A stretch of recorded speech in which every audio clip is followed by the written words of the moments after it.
আলা ইব্রাহিম ওয়া আলা আলি ইব্রাহিম ইন্নাকা হামিদুম মাজিদ। আল্লাহুম্মা বারিক আলা মুহাম্মাদিন ওয়া আলা আলি মুহাম্মাদ কামা বারাকতা আলা ইব্রাহিম ওয়া আলা আলি ইব্রাহিম ইন্নাকা হামিদুম মাজিদ। সম্মানিত আজকের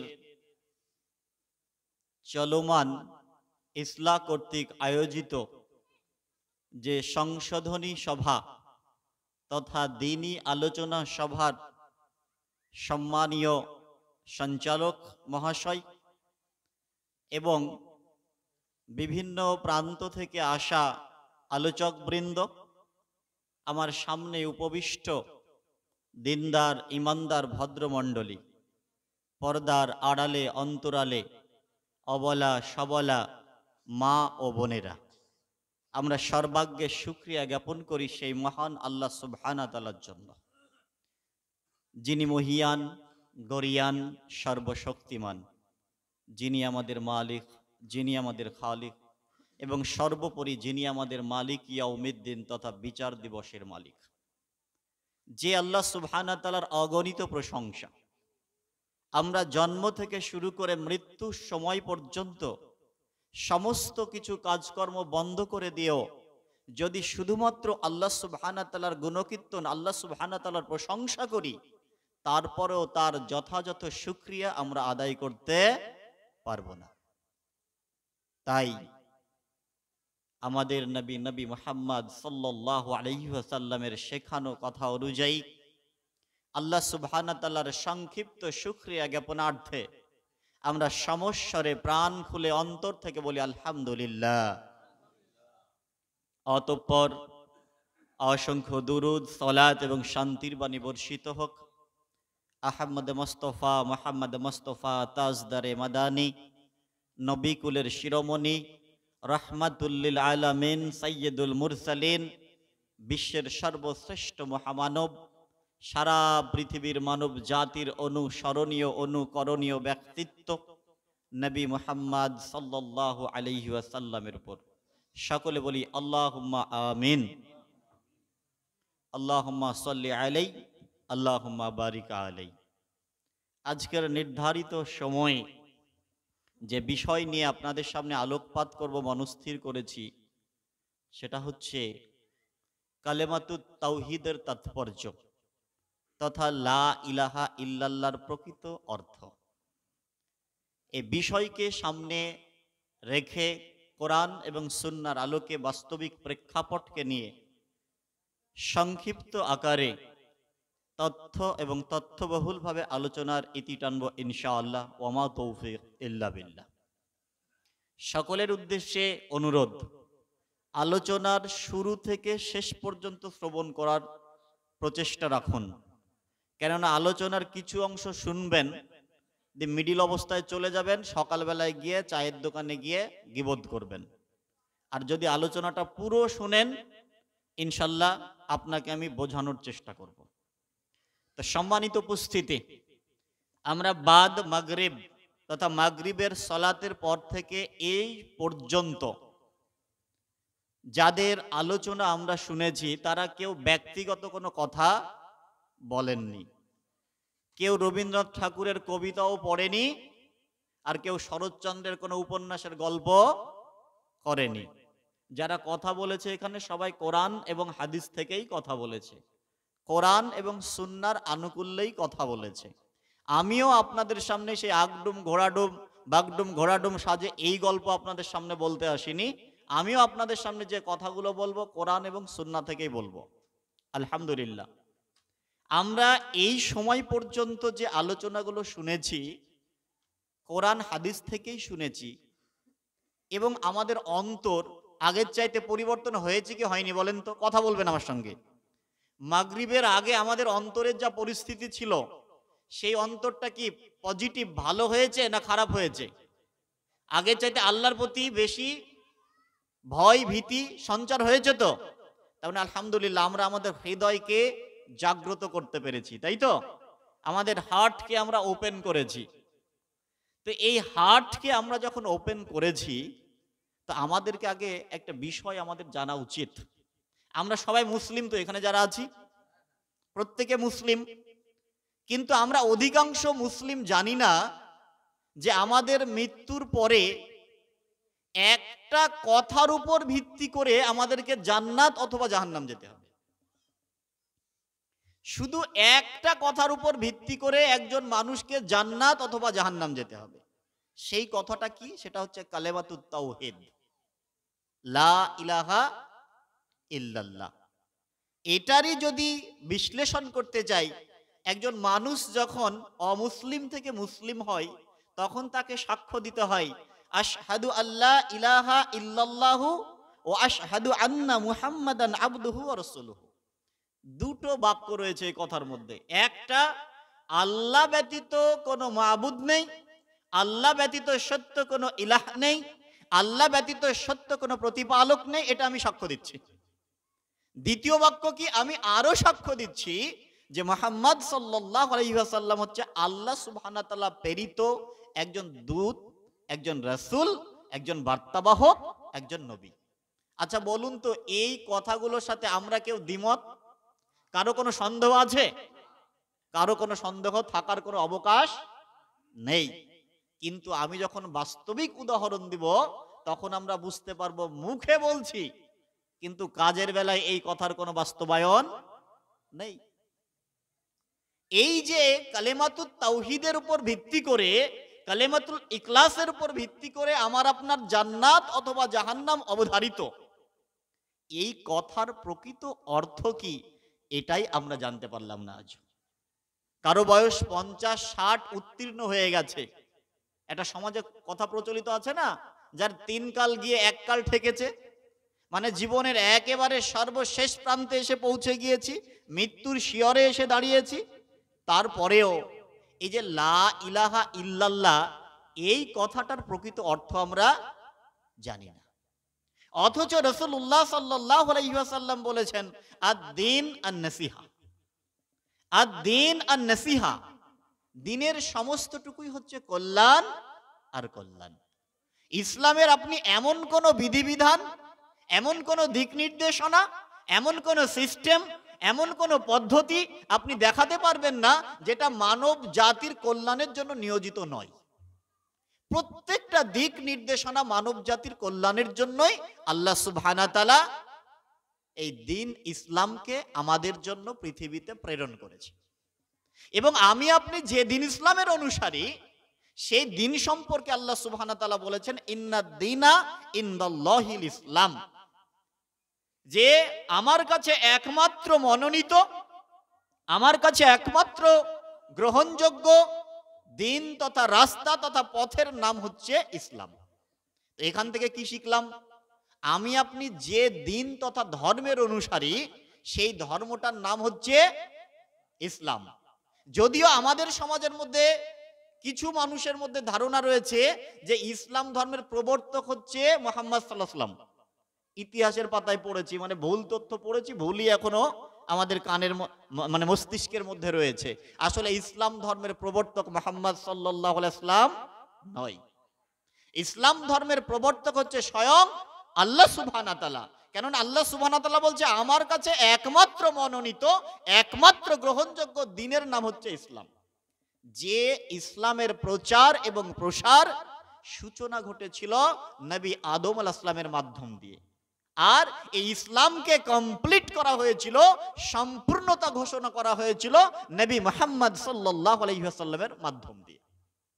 তো এই দ্বীন ইসলাম, এখন বিষয়টা হচ্ছে যে আমরা যে বারবার এই দ্বীনের কথা বলছি, দ্বীনের কথা বলছি, কোন দ্বীন?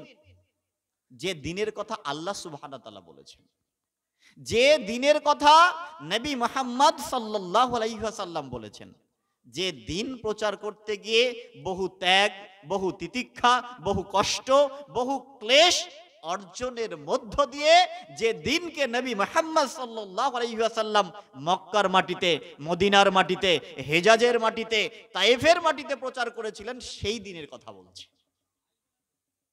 এখন আপনারা বলতে পারেন তাহলে আমরা যে দিন পালন করছি সেই দিন কি মুহাম্মদ সাল্লাল্লাহু আলাইহি ওয়াসাল্লামের দিন নয়? আমি পুরোপুরি বলতে পারবো না যে সেই দিন মুহাম্মদ সাল্লাল্লাহু আলাইহি ওয়াসাল্লামের দিন নয়, তবে আমাদের সমাজে প্রচলিত যে দিন রয়েছে, ইসলামের নামে যে দিন আমরা পালন করছি, এই দিন নবী মুহাম্মদ সাল্লাল্লাহু আলাইহি ওয়াসাল্লামের নয়। ইসলামটাকে আমাদের সেই বাপ দাদার পৈতৃক সম্পত্তির মতো আমরা বানিয়ে নিয়েছি, সেই রূপকথার গল্পের মতো আমরা তৈরি করে ফেলেছি। সেই শৈশবে রূপকথা চুপ করে শুনতাম, মনে হতো এর যেন আগাগোড়া সবটাই সত্যি। বড় হয়ে শুনলাম, বুঝলাম, জানলাম আগাগোড়া রং করা পুরোটাই মিথ্যে। ছোটবেলায় গল্প শুনেছিলাম না রূপকথার, সে আমাদের দাদি নানিরা গল্প করতো না, যে 7 সমুদ্র 13 নদীর পারে একটা সেই রাজকন্যা শুয়ে আছে, আর একটা সোনার জীবন কাঠি নিয়ে গিয়ে তাকে স্পর্শ করলে সে তার ঘুম ভেঙে যায়। আবার আমরা যখন কান্না করতাম আমাদেরকে গল্প শোনাতো, চাঁদে এক বুড়ি আছে ধান বানে, এরকম গল্প শুনিনি আমরা? কিন্তু এই গল্প একেবারে অবাস্তব গল্প। চাঁদে কোনো বুড়ি অতীতে ছিল না, বর্তমানে নেই, ভবিষ্যতেও থাকবে না। 7 সমুদ্র 13 নদীর ওপারে কোনো রাজপুত্রও নেই, রাজকন্যাও নেই। ঠিক এটা যেন বানানো গল্প, ঠিক ওই বানানো গল্পটাকে আজকে আমরা ইসলাম করেছি। ইসলামের নাম দিয়ে কত কিচ্ছা, কত কাহিনী। আমাদের পীর সাহেব ফজরের সালাত আদায় করে আফ্রিকায় চলে যেত, গিয়ে দার্স দিত হাদিসের। এমন গল্প শুনেননি আপনারা? ফুরফুরার পীর সাহেবের উদাহরণ দেওয়া হয় যে হুজুর সাহেব ওযু করতে গিয়ে দেখছে তার মুরিদকে সুন্দরবনের জঙ্গলে বাঘে ধরেছে, আর হুজুর ওযুর বদনা দিয়ে বাঘকে বদনা ছুড়ে দিল, আর বাঘ মারা গেল। এরকম গল্প আমরা শুনি, এগুলো তো ইসলামের নামে প্রচার করা হয়, তাই না? এই গল্পগুলো কি কোথাও সিনেমা বা কোনো নাটকে আমরা কি দেখি? এগুলো কোথায় দেখি? এইরকম কোনো স্টেজ তৈরি করে, জালসা করে, বা দিন ধর্মের প্রচার স্থলকে জায়গাকে নির্দিষ্ট করে তো এগুলো প্রচার করা হয়। আসলে দিন ইসলামটাকে আমরা আমাদের নিজেদের মতো করে বানিয়ে ফেলেছি, এমনটা কখনোই নয়। সেই দিন ইসলামকেই আমাদেরকে মানতে হবে। এখন কথা হচ্ছে যে রাসূলুল্লাহ সাল্লাল্লাহু আলাইহি ওয়াসাল্লাম যে দিন রেখে গিয়েছে ওই দিনটাকে আমাদেরকে মানতে হবে, আর বাপদাদার কোনো দিন অনুসরণ করা চলবে না, পীর ফকিরের দিন কোনো অনুসরণ করা চলবে না, সমাজের পূর্বে আমাদের পূর্বপুরুষ কি করেছে সেই দিন মানা চলবে না, মাযহাবের দোহাই দিয়ে দিন মানা চলবে না। দিনকে মানতে হবে কোরআন এবং সুন্নাহ দিয়ে। যে দিনের কথা আল্লাহ সুবহানাহু ওয়া তাআলা বলেছেন, যে দিনের কথা রাসূলুল্লাহ সাল্লাল্লাহু আলাইহি ওয়াসাল্লাম বলেছেন, তাদের কথাগুলো যদি কেউ হুবহু বলে তাহলে শোনা যাবে। তাছাড়া আর কারো কোনো কথা দিনের নামে এই রকম ভণ্ডামিমূলক কোনো কথাবার্তা শোনা যাবে নাকি? একমত তো নাকি?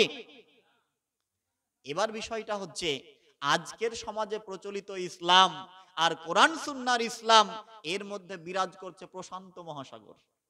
কারণ যা কোরআন হাদিসে নেই সেটাকে দিন বলে চালিয়ে দিচ্ছে, যা রাসূলুল্লাহ সাল্লাল্লাহু আলাইহি ওয়াসাল্লাম বলেননি সেটা রাসূলের বাণী বলে চালিয়ে দিচ্ছি, যা আল্লাহ সুবহানাহু ওয়া তাআলা যে ইবাদতের কথা বলেননি সেটাকে ইবাদত হিসাবে আমরা পালন করছি।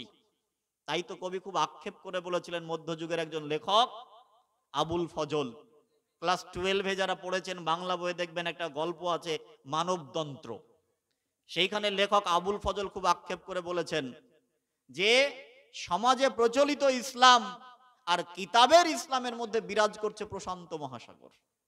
অর্থাৎ কোরআন সুন্নাহয় যে ইসলামের কথা বলা হচ্ছে আর সমাজে বাস্তবে যে ইসলাম পাচ্ছি, এই ইসলাম এক নয়।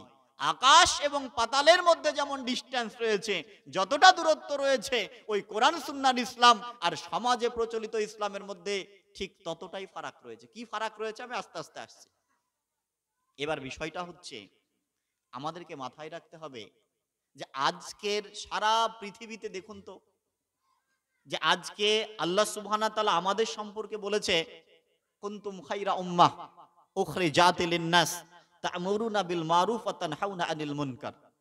তোমরাই হচ্ছে সর্বোত্তম জাতি, যারা মানুষকে ভালো কাজের আদেশ করবে, মন্দ কাজের নিষেধ করবে। এটা কাদের সম্পর্কে বলেছে বলেন তো? আমাদের সম্পর্কে, মুসলিমদের সম্পর্কে বলেছে। আমরা যারা দিন ধর্মের, দিন ইসলামের অনুসারী তাদের সম্পর্কে বলেছে। কিন্তু আজকে দেখুন পৃথিবীর প্রত্যেকটা জায়গায় আজকে আমরা মুসলিমরা অবহেলিত, লাঞ্ছিত, অপমানিত, ঘৃণিত, নির্যাতিত, নিষ্পেষিত। এর কারণ কি? আমরা প্রকৃত দিন থেকে আমরা বিচ্ছিন্ন হয়ে পড়েছি। রাসূলুল্লাহ সাল্লাল্লাহু আলাইহি ওয়াসাল্লাম কর্তৃক প্রচারিত দ্বীনের মধ্যে আমরা নেই। আমরা কি করলাম? ওই দিন থেকে বিচ্যুত হয়েছি বলেই আজকের জামানায় এসে একজন মুসলিম, একজন মুমিন কি বলে জানেন? সবচেয়ে বড় দুঃখ লাগে, আমরা তো ভারতবর্ষের বাসিন্দা, এই ভারতবর্ষের বুকে দাঁড়িয়ে আমরা অনেক সময় কিছু মানুষকে বলতে দেখি, তারা বলে যে আপনারা না থাকলে আমরা ভারতবর্ষের জমিনে বেঁচে থাকতে পারতাম না, আপনারা যদি না থাকতেন আমরা এই ভারতবর্ষে টিকে থাকতে পারতাম না, আপনারা আছেন বলে আমরা এখনো টিকে আছি। তো বলেন তো এই কথা একজন মুসলিমের জন্য শোভা পায়? একজন মুমিনের জন্য শোভা পায়? একজন মুসলিম যে কালেমাতুত তাওহীদের প্রতি বিশ্বাসী, সে তো সর্ব অবস্থায় আল্লাহ সুবহানাহু ওয়া তাআলার প্রতি বিশ্বাস স্থাপন করবে, ভরসা কার প্রতি থাকবে? আপনি দেখুন তো, সেই বানী ইসরাঈলদের কাহিনী আপনাকে স্মরণ করাই। সেই যুগে মূসা আলাইহিস সালাম একেবারে সমুদ্র তীরবর্তী নদীর ধারে এসে উপস্থিত, আর পিছনে ফেরাউনের সৈন্য দলবল তাদেরকে ঘিরে ফেলেছে। মূসা আলাইহিস সালামকে তার সঙ্গী সাথী বলছে, মূসা, আমাদেরকে তো ফেরাউনের সৈন্য দলবল কিছুক্ষণের মধ্যেই ধরে ফেলবে, সামনে তো নদী, আমাদের তো মৃত্যু অবশ্যম্ভাবী, আমাদের তো বাঁচার কোনো রাস্তা দেখছি না। তারা হতাশ। মূসা আলাইহিস সালাম বলেছিলেন, কাল্লা, কখনো না, আমার আল্লাহ সুবহানাহু ওয়া তাআলা অবশ্যই পথ বাতলে দিবে। বিশ্বাস দেখুন একজন নবীর। তারপরে আপনাকে আরো স্মরণ করাই, আমরা তো তাদেরই উত্তরসূরি। নবী ইব্রাহিম আলাইহিস সালাম, তিনি যখন বলেছিল যে যে মূর্তি তোমরা তৈরি করেছো, যে নিজেকে রক্ষা করতে পারে না সে তোমাদেরকে কেমন করে রক্ষা করবে? মূর্তি ভাঙ্গার পরে তাকে কি করেছিল? জ্বলন্ত অগ্নিকুণ্ডে তাকে নিক্ষেপ করতে যাচ্ছে, তারপরও সে কি ভীত সন্ত্রস্ত হয়েছিল? সে কি কখনো এক আল্লাহর প্রতি বিশ্বাস স্থাপন থেকে দূরে সরে গিয়েছিল? যখন তাকে জ্বলন্ত অগ্নিকুণ্ডে ফেলছে, তখন সে বলছে, ইন্না সলাতি নুসুকি মাহিয়ায়া মামাতি লিল্লাহি রাব্বিল আলামিন। আমার সলাত, আমার জীবন, আমার মরণ, আমার কোরবানি, সমস্ত কিছু আল্লাহ তোমার জন্য। আল্লাহ সুবহানাহু ওয়া তাআলা ইব্রাহিম আলাইহিস সালামকে রক্ষা করেননি? ইব্রাহিম আলাইহিস সালামকে রক্ষা করেছিলেন। ইউনূস আলাইহিস সালামকে যখন একদম গভীর রাত্রিবেলায় সেই নৌকা থেকে বা জাহাজ থেকে যখন ফেলে দেওয়া হলো, মাছের পেটের মধ্যে চলে গেল অন্ধকার, তখন তো কখনো বলেনি যে আল্লাহ তুমি আমাকে বাঁচাও, এখানে অন্ধকার, আলোর ব্যবস্থা করে দাও, খাবারের ব্যবস্থা করে দাও, অক্সিজেনের ব্যবস্থা করে দাও, এমনটা বলেছিল? কখনো বলেনি। ইউনূস আলাইহিস সালাম কি বলেছিল? লা ইলাহা ইল্লা আনতা সুবহানাকা ইন্নী কুনতু মিনাজ জালিমিন। প্রশংসা তোমারই, আমি আমার নিজের প্রতি জুলুম করেছি। একথা নবী ইউনূস আলাইহিস সালাম স্বীকার করেছিলেন, তাকে আল্লাহ সুবহানাহু ওয়া তাআলা হেফাজত করেছে। ইউসুফ আলাইহিস সালাম তার ভাইয়েরা কুয়ার মধ্যে ফেলে দিয়েছিল, তারপরে ভাইদের কাছে কি বাঁচার জন্য আকুতি মিনতি করেছিল? আল্লাহ সুবহানাহু ওয়া তাআলার কাছে সে দোয়া করেছিল, আল্লাহ সুবহানাহু ওয়া তাআলা হেফাজত করেছে। তো একজন মুসলিম, একজন মুমিন, যার অন্তরে বিশ্বাস আছে আল্লাহ ব্যতীত সত্য কোনো ইলাহ নেই, সে কখনো একজন মুসলিম বিদ্বেষীর কাছে, একজন কাফেরের কাছে, একজন মুশরিকের কাছে কখনো সাহায্য প্রার্থনা করতে পারে না, চাইতে পারে না। এই বিশ্বাস একজন মুসলিমের মধ্যে যদি থেকে থাকে যে কাফের, মুশরিক, বেদুইন এরা আছে বলেই আমাদের পাশে, এরা আছে বলে আমরা টিকে আছি, অবশ্যই তার কালেমাতুত তাওহীদ তার মধ্যে নেই। সম্মানিত উপস্থিতি, এই যে সমস্যা, এটা আমরা অতিক্রান্ত করে এসেছি। এনআরসির টাইমে আমরা করেছিলাম না এমনটা? এনআরসি হয়ে গেলে কি হবে? জেলখানার মধ্যে না হয় ঢুকিয়ে দেবে, তার বেশি কি হবে? কিন্তু কালেমাতুত তাওহীদ যদি আমার আপনার ছুটে যায়, যে জেলখানায় ঢুকাবে সেখানে সারা জীবন থাকতে হবে। আর এই পৃথিবীর জেলখানার চাইতে যে কত বড় ভয়ঙ্কর জেলখানা সেই জাহান্নাম, আমরা আমাদের চিন্তা ভাবনার আয়ত্তের একেবারে বাইরে, আউট অফ কন্ট্রোল। অতএব সম্মানিত উপস্থিতি, আমাদেরকে সেই দিনকে অনুসরণ করতে হবে যে দিন নবী মুহাম্মদ সাল্লাল্লাহু আলাইহি ওয়াসাল্লাম প্রচার করেছিলেন। যে দিনের কাছে এসে মক্কার কাফের, মুশরিক, মক্কার কুখ্যাত গুন্ডা, সন্ডা, জেনাকারী, ব্যভিচারী, লম্পটকারী, দুর্জাচারী, এই সমস্ত মানুষগুলো এসে রাসূলুল্লাহ সাল্লাল্লাহু আলাইহি ওয়াসাল্লামের হাতে বায়াত গ্রহণ করেছিলেন, ইসলাম কবুল করেছিলেন, রাতারাতি কুখ্যাত মানুষগুলো সোনার মানুষে রূপান্তরিত হয়েছিলেন। আজকে আমাদের সেই সিচুয়েশন আমাদের মধ্যে নেই। তাই একজন মুমিন কখনো কোনো পরিস্থিতিতেই ভীত সন্ত্রস্ত হতে পারে না, তার সামনে যে সিচুয়েশনে আসুক না কেন সে সদা সর্বদা আল্লাহ সুবহানাহু ওয়া তাআলার প্রতি ভরসা রেখে চলবে, পূর্ণ তাওয়াক্কুল করে চলবে। একজন মুমিনের বাক্য তো এমনই হওয়া উচিত, যা কিছু হোক পরোয়া করি না, ও সব জেনেছি তুচ্ছ, আমার জন্য সাজানো রয়েছে লাল গোলাপের পুচ্ছ। পৃথিবীতে কি সমস্যা এলো, কে ক্ষমতায় এলো, কে ক্ষমতা থেকে চলে গেল, এটা একজন মুমিনের জন্য, এটা একজন মুসলিমের জন্য ধর্তব্যের বিষয় নয়। আমাদেরকে কি করতে হবে দুনিয়াতে? আল্লাহ সুবহানাহু ওয়া তাআলা যে নির্দেশ দিয়েছে, রাসূলুল্লাহ সাল্লাল্লাহু আলাইহি ওয়াসাল্লাম যে নির্দেশ দিয়েছে, সেই নির্দেশকে পালন করে চলতে হবে। অর্থাৎ ভালো কাজ নিজেকে করতে হবে, আর আল্লাহ তার রাসূল সাল্লাল্লাহু আলাইহি ওয়াসাল্লাম যে কাজগুলো করতে নিষেধ করেছে সেই কাজগুলো থেকে নিজেকে বিরত রাখতে হবে, অপরকে বিরত রাখার আহ্বান করতে হবে। অবশ্যই আল্লাহ সুবহানাহু ওয়া তাআলা দুনিয়াতে সফলতা দিবে এবং পরকালীন জীবনও সফলতা দিবে ইনশাআল্লাহ। কি দিবে না? এই ভরসা আমাদের মধ্যে আছে? এই ভরসা আমাদের মধ্যে নেই। আর কালেমাতুত তাওহীদ এমন একটি পরশ পাথর, এমন একটা শব্দ বাক্য, এমন একটা শব্দ মন্ত্র, যেটা মানুষকে প্রকৃত মানুষে রূপান্তরিত করে। আমরা অনেকেই বলতে পারি যে কারো যদি তাওহীদ ছুটে যায়, কেউ যদি শিরক করে থাকে, সে মুসলিম থাকে না। আর আমি এক ধাপ এগিয়ে বলি, মুসলিম থাকা তো দূরের কথা, ও মানুষই থাকে না। কালেমাতুত তাওহীদ আপনাকে অসভ্য থেকে সভ্য করেছে, আপনাকে মূর্খ থেকে শিক্ষিত বানিয়েছে। কেমন করে শুনবেন? আজকের দেখুন আমাদের সমাজে অনেক শিক্ষিত মানুষকে দেখা যায় যে, আমি অমুসলিমদের কথা বাদ দিলাম, আমি আমার ধর্মের মুসলিমদের কথা বলি, যে আজমির থেকে এক ধরনের সুতো পাওয়া যায়, বিপদ তাড়িনি সুতো। তো ওই সুতো, ওই ধাগা হাতে বাঁধলে নাকি বিপদ দূর হয়, এমন বিশ্বাস আমাদের মুসলিমদের মধ্যে আছে কি নেই? আছে তো? তো বলেন তো, একজন মুসলিমের যদি এই বিশ্বাস থাকে, তাহলে কালেমাতুত তাওহীদ তার আছে? তার কালেমাতুত তাওহীদ ছুটে গিয়েছে। সন্তান দেওয়ার মালিক কে বলেন তো? আল্লাহ সুবহানাহু ওয়া তাআলা। তারপরও সন্তান না হলে মানুষ পীরের কাছে দৌড়ায়, কবরওয়ালার কাছে দৌড়ায়। বীরভূমের সেই দাতা মাহবুব শাহ, সে বীরভূমে যায় না, পাথর চাপড়ি? আপনাদের এলাকার লোক যায়, গাড়ি কিনলেও যায়, সন্তান না হলেও যায়, বাড়ি করলেও যায়, যে তার কাছে দোয়া নিতে। তো সন্তান হচ্ছে না, তার জন্য দাতা মাহবুব শাহর কাছে যায় যে বাবা তুমি আমাকে একটা সন্তান দাও। কিন্তু ওই মূর্খ, ওই অধম, ও যদি দাতা মাহবুব শাহর জীবনী পড়ে দেখে, তো দেখতে হবে যে ওইখানেই বইটা পাওয়া যায়, দাতা মাহবুব শাহর জীবনী। সে নিজেই একজন বন্ধ্যাত্ব পুরুষ ছিল, তার নিজেরই কোনো সন্তান ছিল না, তিনি নিজেই নিঃসন্তান। তো আপনার কাছে নিজের কাছেই টাকা নাই, তো ভিক্ষুক চাইতে গেলে আপনি দিতে পারবেন কিছু? বলেন তো। তো যার নিজের সন্তান নেওয়ার ক্ষমতা নাই, তো সে সন্তান দিবে কেমন করে? তো কারা চাইতে যায়? যাদের মধ্যে কালেমাতুত তাওহীদ ছুটে গিয়েছে, যার মধ্যে কালেমাতুত তাওহীদ নেই, যে সন্তান দেওয়ার মালিক একমাত্র আল্লাহ সুবহানাহু ওয়া তাআলা, এই বিশ্বাস, এই ভরসা যে মুসলিমের মধ্যে নেই, সেই তো এই সব কুকর্মের সঙ্গে যায়। তো এদেরকে আপনি শিক্ষিত বলতে পারেন? তারপরে সায়েন্সের মাস্টার গাড়ি চালিয়ে যাচ্ছে, দেখছে সামনে কালো বিড়াল, আর সেখানে দাঁড়িয়ে গেল যে 2 মিনিট নীরবতা পালন, যে এখন গেলে বিপদ হবে। তো কালো বিড়াল কখনো মানুষের বিপদ ডেকে আনতে পারে?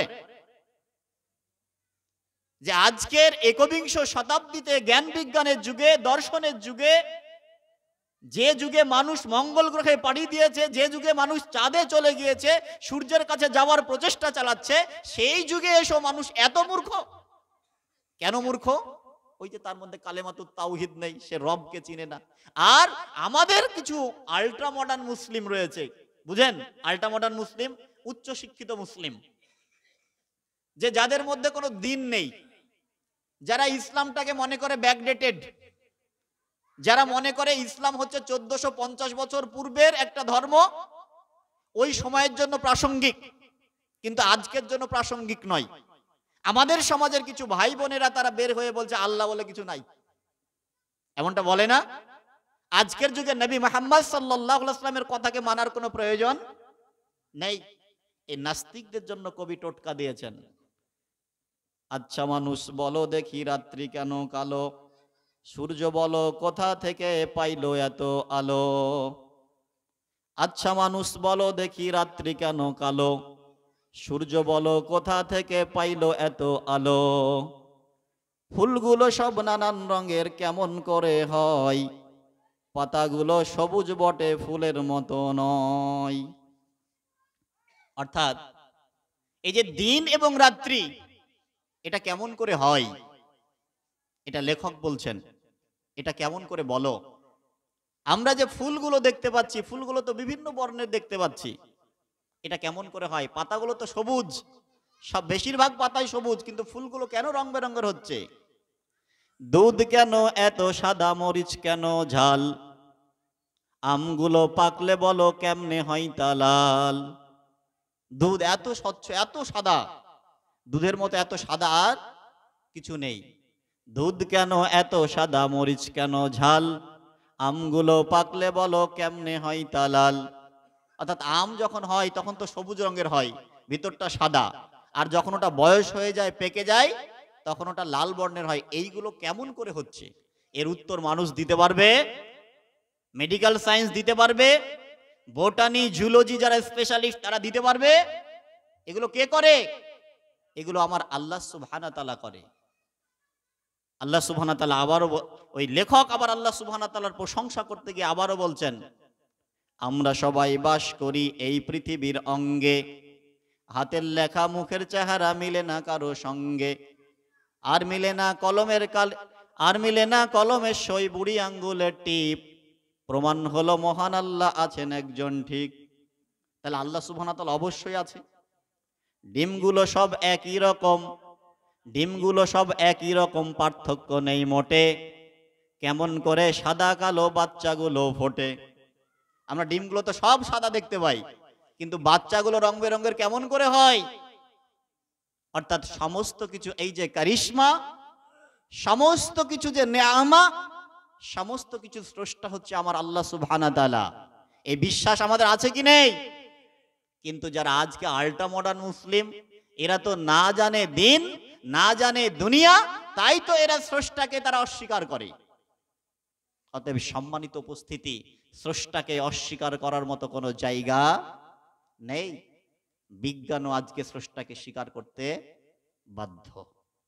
তাই একজন মুসলিম হওয়ার পরেও, মুসলিম ঘরে জন্ম লাভ করার পরেও যদি কোনো মুসলমানের বাচ্চা আল্লাহকে অস্বীকার করে, নবী মুহাম্মদ সাল্লাল্লাহু আলাইহি ওয়াসাল্লামকে অস্বীকার করে, তাকে কখনোই আমরা মুসলিম বলতে পারি না। আর আমাদেরকে কালেমাতুত তাওহীদ এসে শিক্ষিত করেছে, কালেমাতুত তাওহীদ এসে আমাদেরকে ভদ্র করেছে। আমরা মুসলিমরা বর্তমানে কি করি? যে আমরা হীনমন্যতায় ভুগছি। কি হীনমন্যতায় ভুগছি? যে আমাদেরকে মানুষ উপেক্ষা করে, আমাদেরকে মানুষ দেখে নাক সিটকায়, এমনটা মনোভাব আমাদের মধ্যে আছে। কিন্তু আসলে না, আমরা নিজে ভীতু সন্ত্রস্ত হয়েছি বলেই আমাকে অপর একজন ভয় দেখায়। একজন মুসলিমের কাছে সারা বিশ্ব ঋণী, একজন মুমিনের কাছে সারা পৃথিবী ঋণী, মানে সারা পৃথিবীর মানুষ ঋণী। কেন জানেন? আমার আপনার কাছে, একজন মুসলিমের কাছে যা আছে তা পৃথিবীর আর কোনো জাতির কাছে নেই, পৃথিবীর আর কোনো অন্য ধর্মাবলম্বী মানুষের কাছে নেই। কি আমার আপনার কাছে রয়েছে? আমার আপনার কাছে আছে কালেমাতুত তাওহীদ, লা ইলাহা ইল্লাল্লাহ, এক স্রষ্টার অস্তিত্বে বিশ্বাসী আমরা। কেমন করে? যে আমরা জানি আমাদের নবী মুহাম্মদ সাল্লাল্লাহু আলাইহি ওয়াসাল্লাম বলেছেন, যদি তোমাদের জুতার ফিতা ছিঁড়ে যায় তোমরা কার কাছে চাইবে? আল্লাহ সুবহানাহু ওয়া তাআলার কাছে চাইবে। এই বিশ্বাস, এই ভরসা একটা কুকুরের আছে, কিন্তু মানুষের নাই। উদাহরণ, চায়ের দোকানে বসে আপনি চা খাচ্ছেন, বিস্কুট খাচ্ছেন, পাউরুটি খাচ্ছেন, দেখেন একটা বিস্কুটের টুকরো বা পাউরুটির একটা অংশ ফেলে দেন, দেখেন কুকুর এসে খাবে। কুকুর আপনার দিকে ওত পেতে তাকিয়ে আছে যে আপনি কখন ফেলবেন, কখন খাবো। অথচ ওই চায়ের দোকানের কিছুটা দূরে এক মাতাল শুয়ে আছে, তার কাছে যায় না কুকুর। কোন ইট কাঠ বালি পাথর এদের কাছে যায় না কুকুর, কারণ কুকুর জানে যে চাইতে হবে একটা সজীব সত্তার কাছে, যার ক্ষমতা আছে দেওয়ার। আর আমরা মানুষ কি করলাম? বিপদে পড়লাম, আপদে পড়লাম, চলে গেলাম ইটের কাছে, চলে গেলাম কাঠের কাছে, কোনো একটা বড় বিশাল গাছের কাছে, কোনো একটা পাথরের কাছে। এই রকম পরিস্থিতি। অতএব আমাদেরকে কালেমাতুত তাওহীদ এসে শিক্ষিত করেছে, কালেমাতুত তাওহীদ এসে ভদ্র করেছে। আমার আপনার কাছে রয়েছে দুনিয়াতে অর্থনৈতিক ভারসাম্য নীতি, যেটা আল্লাহ সুবহানাহু ওয়া তাআলা প্রদত্ত জাকাতের বিধান, যা পৃথিবীর আর কোনো মানুষের কাছে জানা নেই। আপনাকে আল্লাহ সুবহানাহু ওয়া তাআলা সম্পদ দিয়েছে, আর আপনি ইচ্ছা মতো ব্যবহার করবেন, এ ক্ষমতা আপনাকে আল্লাহ সুবহানাহু ওয়া তাআলা দেন নাই। আপনার ওই ধন সম্পদের মধ্যে সমাজের অসহায়, দুস্থ, ফকির, মিসকিন তার অংশ রয়েছে। আমার আপনার মধ্যে আল্লাহ সুবহানাহু ওয়া তাআলা কি শিক্ষা দিয়েছে? ফিজিক্যাল ডিস্টেন্স, শারীরিক দূরত্ব। যে একজন মানুষ আর একটা মানুষের কাছ থেকে কতটা দূরে থাকবে, এটা আমার আল্লাহ সুবহানাহু ওয়া তাআলা মুমিনদেরকে, মুসলিমদেরকে শিক্ষা দিয়েছে, যার মধ্যে কালেমাতুত তাওহীদ রয়েছে।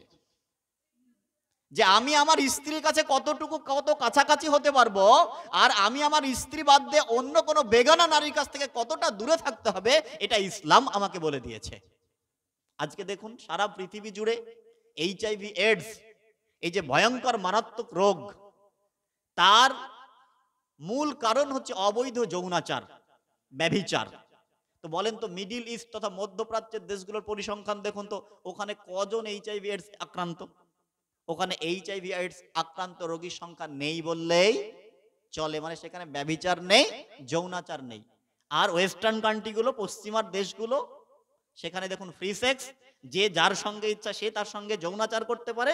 সেখানে এইচআইভি আক্রান্তের সংখ্যা দিন দিন বেড়ে চলছে। আমার ভারতবর্ষের অবস্থাও সেম, একই অবস্থা। অতএব আমার আপনার কাছে রয়েছে কালেমাতুত তাওহীদের শিক্ষা, আমার আপনার কাছে রয়েছে জাকাতের শিক্ষা, আমার আপনার কাছে রয়েছে পর্দার বিধান, আমার আপনার কাছে রয়েছে মৈত্রী, সাম্যে, অর্থনীতির অধিকার, আমার কাছে রয়েছে ভদ্রতার অধিকার, ভ্রাতৃত্বের অধিকার, সমাজে শান্তি সুপ্রতিষ্ঠিত করার অধিকার। এটা আমাকে আপনাকে আল্লাহ সুবহানাহু ওয়া তাআলা দিয়েছে, যারা কালেমাতুত তাওহীদকে যারা আঁকড়ে ধরেছে। তাই সম্মানিত উপস্থিতি, আমাদেরকে, আমি যেটা বলতে চাচ্ছিলাম, যে আমার সময় শেষ, যে কালেমাতুত তাওহীদকে আমাদেরকে আঁকড়ে ধরতে হবে। এক আল্লাহকে বাদ দিয়ে আর অন্য কোনো কারো প্রতি ভরসা করা যাবে যাবে না। অন্ততপক্ষে এইটুকু আজকের বক্তব্য থেকে মনে রাখুন। দ্বিতীয়, আপনি দুনিয়াতে যত কিছু ভালো কাজ করবেন, আমল, ইবাদত, সামাজিক যে কোনো কার্যকলাপ, সেই ক্ষেত্রে আপনাকে আল্লাহ সুবহানাহু ওয়া তাআলার সন্তুষ্টির জন্য কাজ করতে হবে, লোক দেখানোর জন্য নয়, সমাজে বাহবা পাওয়ার জন্য নয়, আল্লাহর সন্তুষ্টির জন্য কাজ করতে হবে। যদি আল্লাহ খুশি হয়ে যায়, অবশ্যই তার প্রতিফল আপনি পাবেন। আর আল্লাহর প্রতি অগাধ প্রত্যয়, অগাধ ভালোবাসা আমাদের মধ্যে রাখতে হবে। যদি আল্লাহর প্রতি অগাধ বিশ্বাস, আল্লাহর প্রতি অগাধ প্রত্যয়, অগাধ যদি ভালোবাসা তৈরি করতে পারি, অবশ্যই আমার আপনার মধ্যে পারস্পরিক ভ্রাতৃত্ববোধ, পরস্পরের প্রতি বিশ্বাস, এগুলো জেগে উঠবে। আজকের সমাজ ব্যবস্থা দেখুন, যে সমাজে আমরা একে অপরকে একেবারে টেরা চোখে আমরা তাকাই, একে অপরের সঙ্গে আমরা খারাপভাবে তাকাই। কিন্তু এমনটা কেন হয়? আপনি সবজি বাজার করতে গিয়েছেন, দিয়ে মনে মনে ভাবছেন যে হয়তো আপনার ফোন এসেছে, আপনি ফোনটা খুব তাড়াতাড়ি করে কাটার চেষ্টা করছেন, যে আমি যদি ফোনে ব্যস্ত থাকি, ও পোকা বেগুনটাই আমাকে দিয়ে দেবে। মাছওয়ালার কাছে মাছ নিতে গিয়েছি, এ খুব বাজে ব্যবসায়ী, যে ও পচা মাছগুলোই আমাকে বেছে দেয়। আর ব্যবসায়ীর প্রতি আপনার প্রতি একটা অবিশ্বাস, যে এ খুব তেন্দর খরিদ্দার, যে হয়তো একটা মাছ কমা চলে যাবে, আমার মাছটা ঘুরিয়ে দেবে, আমার মাছ আর বিক্রি হবে না। ছেলের সঙ্গে বাপের ভালো সুসম্পর্ক নেই, স্বামীর সঙ্গে স্ত্রী সুসম্পর্ক নেই। যে মানুষটার সঙ্গে দীর্ঘদিন ধরে আপনি একই বিছানায় থাকছেন, একই সঙ্গে শুয়ে থাকছেন, একই সঙ্গে খাচ্ছেন, তারপরও রাত্রিবেলায় দুজন দুই দিকে শুয়ে একজন ভাবছে এমন একটা মেয়ের সঙ্গে বিয়ে করেছিলাম, জীবনটা একদম তেজপাতা করে দিল। আর স্ত্রীও মনে মনে ভাবছে যে এমন একটা লোকের পাল্লায় পড়েছিলাম, পুরো জীবনটা আমার হেল করে দিল। অথচ একই সঙ্গে সংসার করছেন। এমনটা এই অবিশ্বাস কেন? রবের প্রতি ভালোবাসা আমার আপনার তৈরি হয়নি বলেই আমরা পরস্পরকে ভালোবাসতে পারি না। কেন? একটা উদাহরণ দিয়ে আলোচনা শেষ করব। এই যে মোবাইল, এই মোবাইল ফোনটা দিয়ে আমরা ফোন করি, তো মনে করেন আমি এখানে আছি, পাশের বাড়িতে কোনো একজন মানুষ রয়েছে, তাকে ফোন করছি। তো ফোন করার পরও বলছে যে এই মুহূর্তে তার সঙ্গে সংযোগ করা সম্ভব হচ্ছে না। অনেক সময় বলে না? তো স্বাভাবিকভাবে আমি তো এখান থেকে জোরে চিৎকার করে বললে তো শুনতে পাবে, তো এইটুকু আর এইটুকু দূরত্ব ফোনে কেন সংযোগ স্থাপন করা সম্ভব হচ্ছে না? যে আমি যে কথাটা বলছি এই কথাটা একেবারে বেতার তরঙ্গে পৌঁছে যায়, সেখান থেকে আবার ভাসতে ভাসতে এসে ওই মোবাইলে যদি পৌঁছায় তবেই কথা তার সঙ্গে কানেক্ট করা সম্ভব হয়। তো আমি আপনি যদি আল্লাহর প্রতি ভালোবাসা স্থাপন করতে পারি, এ বিষয়ে হাদিস রয়েছে, হাদিসে কুদসি, নবী মুহাম্মদ সাল্লাল্লাহু আলাইহি ওয়াসাল্লাম বলছেন, যখন একজন কোনো মানুষ আল্লাহ সুবহানাহু ওয়া তাআলাকে ভালোবাসে, তখন আল্লাহ সুবহানাহু ওয়া তাআলা সপ্তপাক আসমানের উপরে ফেরেশতা মণ্ডলীকে বলে যে অমুক গ্রামের অমুক ব্যক্তি আমাকে ভালোবাসে। ওই ফেরেশতা মণ্ডলী সপ্তপাক আসমান থেকে ষষ্ঠ আসমানে নেমে এসে ষষ্ঠ আসমানের ফেরেশতাদেরকে বলে যে অমুক গ্রামের অমুক ব্যক্তি আল্লাহকে ভালোবাসে। ষষ্ঠ আসমান থেকে পঞ্চম আসমানে নেমে এসে আবার একই কথা বলে, ওই ফেরেশতারা খবর পৌঁছে দেয়। ওইভাবে একেবারে নিচের স্তরে এসে ফেরেশতাদেরকে বলে দেয় যে অমুক গ্রামের অমুক ব্যক্তি আল্লাহকে ভালোবাসে। তখন ওই ফেরেশতারা কি করে, বাতাসে প্রচার করে দেয়, মানুষের কানে কানে সম্প্রচারিত করে দেয় যে সমাজের ওই ব্যক্তি আল্লাহকে ভালোবাসে, তখন মানুষও তাকে ভালোবাসে। আমি আমার গাল গল্প বলছি না, এটা হাদিসে কুদসি বলছি। আর যখন মানুষকে অপছন্দ করে, যখন আল্লাহকে অবিশ্বাস করে, তখন ওই কথাটাই অনুরূপভাবে ফেরেশতারা পৌঁছে দেয়। তখন মানুষকে বেইজ্জত করে, মানুষকে অসম্মান করে, মানুষকে মিথ্যাবাদী বলে রূপান্তরিত করে। তাহলে কালেমাতুত তাওহীদ আমাদেরকে শিক্ষিত করেছে, কালেমাতুত তাওহীদ আমাদেরকে ভদ্র করেছে, কালেমাতুত তাওহীদ আমাদেরকে রুচি মার্জিত করেছে, কালেমাতুত তাওহীদ আমাদেরকে শ্রেষ্ঠ সম্মানে সম্মানিত করেছে। যে আমাদেরকে বিশ্বাস রাখতে হবে সূরা ইখলাসের প্রতি, কুলহু আল্লাহু আহাদ, বলো আল্লাহ এক এবং অদ্বিতীয়, আল্লাহুস সামাদ, আল্লাহ অমুখাপেক্ষী, লাম ইয়ালিদ ওয়া লাম ইউলাদ, আল্লাহ কাউকে জন্ম দেননি, কারো কাছ থেকে জন্ম নেননি, ওয়া লাম ইয়াকুল লাহু কুফুয়ান আহাদ, তার সমতুল্য পৃথিবীতে কেউ নেই। এই বিশ্বাস একজন মুসলিমের অবশ্যই থাকতে হবে। একজন মানুষের এই কথার উপর ভিত্তি করেই জান্নাত অথবা জাহান্নাম। আর এই কালেমাতুত তাওহীদের উপরে বিশ্বাস স্থাপন করার পরে সমস্ত রকম ভালো কাজ আপনাকে নিজে করতে হবে, অপরকে করার জন্য আহ্বান করতে হবে, সমস্ত রকম খারাপ কাজ থেকে নিজেকে বিরত রাখতে হবে, অপরকে খারাপ কাজ থেকে বিরত রাখার আহ্বান জানাতে হবে, এবং মানুষের জন্য আমৃত্যু পর্যন্ত কাজ করতে হবে। দুনিয়াতে আসলাম, খেলাম, ফুর্তি করলাম, ঘর বাড়ি তৈরি করলাম, আমাদের নেক্সট জেনারেশনকে প্রতিষ্ঠিত করে চলে গেলাম, এটার নাম সফলতা নয়। সমাজে যদি ভালো কাজ করে যেতে পারি, ওই ভালো কাজের বদৌলতে যদি কবরে শুয়ে শুয়ে যদি নেকি পেতে পাই, নেকি পাওয়ার প্রচেষ্টা চালাই, তাহলে সেটাই হচ্ছে আমার আপনার জন্য সফলতা। তাই তো কবি আক্ষেপ করে বলেছে, মানুষ বড় একলা, তুমি মানুষ হয়ে মানুষের পাশে দাঁড়াও। মানুষ বড় কাঁদছে, তুমি মানুষ হয়ে মানুষের পাশে দাঁড়াও। মানুষ মানুষের জন্য খাদ খুঁড়ছে, তুমি মানুষ হয়ে মানুষের পাশে দাঁড়াও। এই সমাজের মানুষ চরম অসহায়। একজন অসহায় মানুষের পাশে আর একজন শক্তিশালী সাধ্যশালী মানুষের উচিত তার পাশে এসে দাঁড়ানো। একজন মানুষ কান্না করছে, মানুষ বিপদে পড়েছে, তার পাশে গিয়ে দাঁড়ানো, এটা একজন মানুষের ঈমানি দায়িত্ব। হতে পারে সে হিন্দু, হতে পারে খ্রিস্টান, হতে পারে বৌদ্ধ, হতে পারে জৈন, হতে পারে নাস্তিক, তারপরও তার পাশে এসে দাঁড়াতে হবে। আর একজন মুসলিম হয়ে যদি আরেকজন মুসলিমের বিরুদ্ধে আচরণ করি, একজন মুসলিম হয়ে যদি আরেকজন মুসলিমের পাশে এসে না দাঁড়ায়, কাল কিয়ামতের ময়দানে আমাকে আপনাকে জবাবদিহিতা করতে হবে। আর এই সমাজেরই মানুষ সামনাসামনি যখন দেখা হয়, আসসালামু আলাইকুম ওয়া রাহমাতুল্লাহ, হাসি মুখে খুব সুন্দর সালাম, আপনার প্রতি আল্লাহর রহমত এবং শান্তি বর্ষিত হোক। তারপরে একটু দূরে গিয়ে তালেবা শায়কার লয়াকার, খুব বাজে মানুষ, বলে না এমনটা মানুষ? ফোনে কত সুন্দর কথা, ভাই ভালো আছেন, কেমন আছেন, খুব ভালো আছি, ফালতু একটা লোক ফোন কেটে দেওয়ার পরে। এই যে বীতশ্রদ্ধ আমরা একে অপরের প্রতি যে খড়গহস্ত, এর মূল কারণ হচ্ছে আল্লাহর সঙ্গে সুসম্পর্ক আমরা তৈরি করতে পারিনি, কালেমাতুত তাওহীদ থেকে আমরা বিচ্ছিন্ন হয়ে পড়েছি। তাই সকলের কাছে পরিশেষে আহ্বান করব, আসুন আমরা আমাদের মনের মধ্য থেকে হিংসা, বিদ্বেষ, রাগারাগি, হানাহানি, মারামারি, কাটাকাটি, যে সমস্ত অপকর্মগুলো আমাদের অন্তরের মধ্যে বাসা বেঁধে রয়েছে, এগুলোকে দূরীকরণ করি।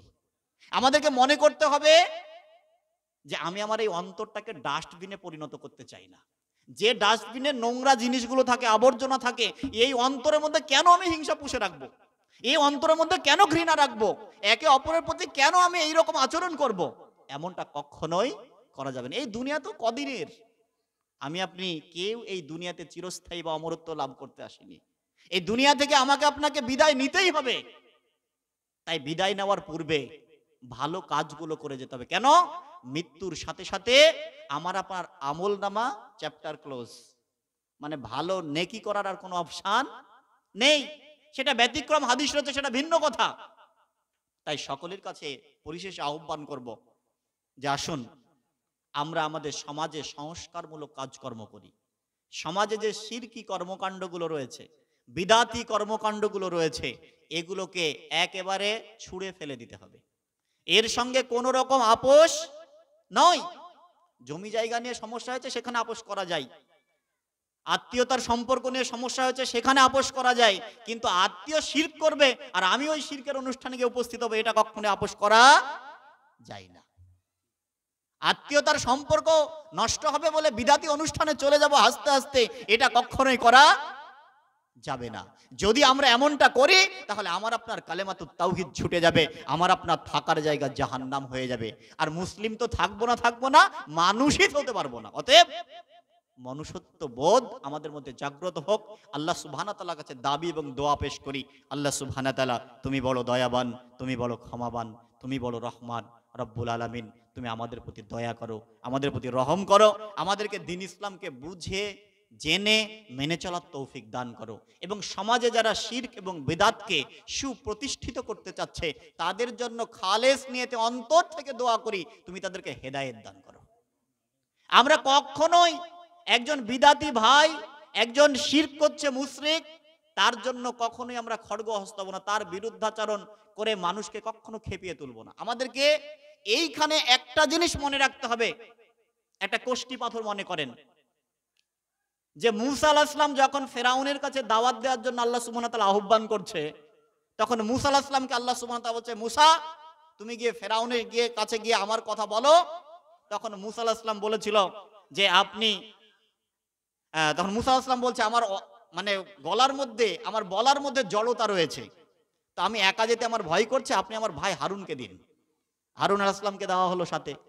এবং মূসা আলাইহিস সালামকে আল্লাহ সুবহানাহু ওয়া তাআলা বলছে যে মুসা তুমি গিয়ে খুব নরম ভাষায় ফেরাউনের সঙ্গে কথা বলবে। আল্লাহ সুবহানাহু ওয়া তাআলা অন্যত্র বলছে উদউ ইলা সাবিলি রাব্বিকা বিল হিকমা, তুমি তোমার অপর কোন ব্যক্তিকে রবের দিকে আহ্বান করো হিকমা সহকারে, প্রজ্ঞা সহকারে। তো আমাদেরকে মনে রাখতে হবে যে আল্লাহ সুবহানাহু ওয়া তাআলা পৃথিবীর যতগুলো নবীকে পাঠিয়েছেন তার মধ্যে অন্যতম একজন নবী মূসা আলাইহিস সালাম, তাকে বলছে যে মুসা তুমি গিয়ে ফেরাউনের সামনে নরম ভাষায় কথা বলবে।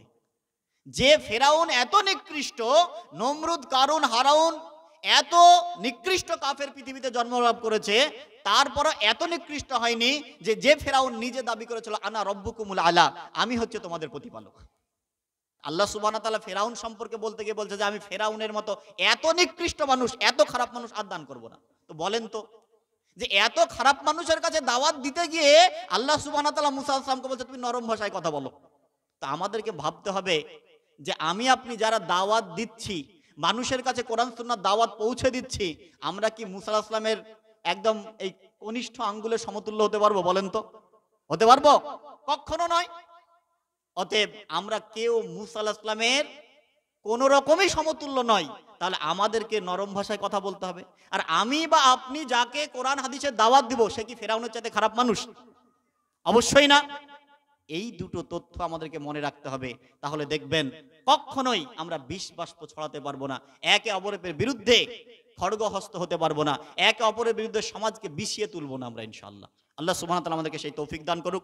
সকলে বলি আল্লাহুম্মা আমিন ওয়া আখিরি দাওয়ানা আনিল হামদুলিল্লাহি রাব্বিল আলামিন। আসসালামু আলাইকুম ওয়া রাহমাতুল্লাহি ওয়া বারাকাতুহু। ওয়া আলাইকুম আসসালাম ওয়া রাহমাতুল্লাহি ওয়া বারাকাতুহু। মাশাআল্লাহ, জাযাকাল্লাহু খাইর ভাই হাসানুজ্জামানকে। তিনি যে সুন্দর সুস্পষ্ট ভাষায় এত সুন্দর তৌহিদের কথা আপনাদেরকে বুঝিয়ে দিলেন, মাশাআল্লাহ। ইনাকে কি আমরা 20,000 টাকা দিয়ে নিয়ে এসেছিলাম? যে বক্তব্য দিয়ে গেলেন 20,000 টাকা দিয়ে নিয়ে এসেছিলাম? একবারে ফ্রিতে, একবারে ফ্রিতে আপনাদেরকে এত সুন্দর সুন্দর কথা, তৌহিদের কথা শিখিয়ে দিয়ে গেলেন। ইনশাআল্লাহ এই মূল্যবান কথা আমরা আমাদের জীবনে বাস্তবায়িত করব ইনশাআল্লাহ। যেহেতু হেদায়েত এমন একটা জিনিস আমরা প্রতিনিয়ত প্রত্যেক নামাজে প্রত্যেক রাকাতেই আমরা বলি ইহদিনা সিরাতাল মুস্তাকিম। যার মধ্যে হেদায়েত আছে সে সব পেয়ে গেল। যার হেদায়েত আছে মানে যে হেদায়েতের উপরে আছে তার মধ্যে সব কিছুই আছে। আর যার হেদায়েত নাই, যার মধ্যে একত্ববাদ নাই, তার কোনো মূল্য নেই। তাই আসুন আমরা প্রত্যেকেই আল্লাহকে বিশ্বাস মানে আল্লাহর উপর বিশ্বাসী হই, আল্লাহ ছাড়া কাউকে যেন আমরা না মানি ইনশাআল্লাহ। এবার আপনাদের সামনে সেই সুদূর পাশে বসে আছেন, দেখতেই পাচ্ছেন আপনারা, বিভিন্ন আপনার এপার বাংলা এবং ওপার বাংলা দুই বাংলায় ইনি বক্তব্য রাখেন। মাশাআল্লাহ, ওনাকে অনেক করে ওয়েটিংয়ে থেকে ওনার সাথে ডেট নিতে হয়, কিন্তু দেখুন আপনাদের কাছে এসেছেন শুধু দিনের প্রচারের জন্য, বিনা স্বার্থে নিজের টাকায় তেল ভরে গাড়িতে করে তিনি নিজ খরচায় আপনাদের কাছে এসেছেন দুটো ইসলামিক মানে দিনী দাওয়াত দেওয়ার জন্য। তাই আসুন ওনার মূল্যবান বক্তব্য আমরা খুব ধৈর্য সহকারে শ্রবণ করি।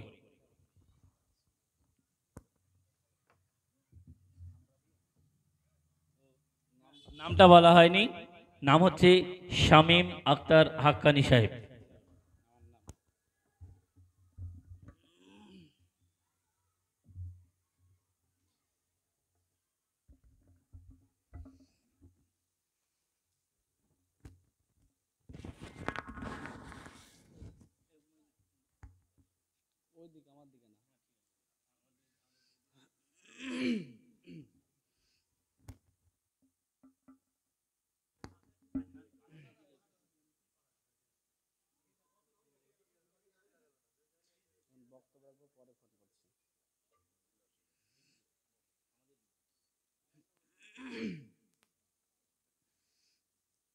আসসালামু আলাইকুম ওয়া রাহমাতুল্লাহি ওয়া বারাকাতুহু।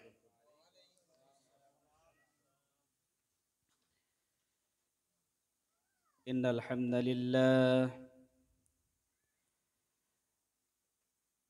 হামদুলিল্লাহ নাহমাদুহু ওয়া নাস্তাঈনুহু ওয়া নাস্তাগফিরুহু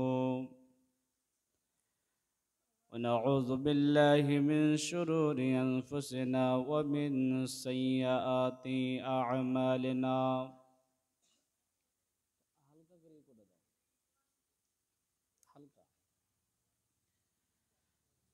ونشهد أن لا إله إلا الله وحده لا شريك له ونشهد أن محمدا عبده ورسوله أما بعد فأعوذ بالله من الشيطان الرجيم بسم الله الرحمن الرحيم إن الساعة آتية أكاد أخفيها لتجزى كل نفس بما تسعى فلا يصدنك عنها من لم يؤمن بها واتبع هواه فتردى رب اشرح لي صدري ويسر لي أمري واحلل عقدة من لساني يفقه قولي ربي زدني علما اللهم ربي زدني علما ইসলাম আমাদের নাম, ইসলাম আমাদের নাম।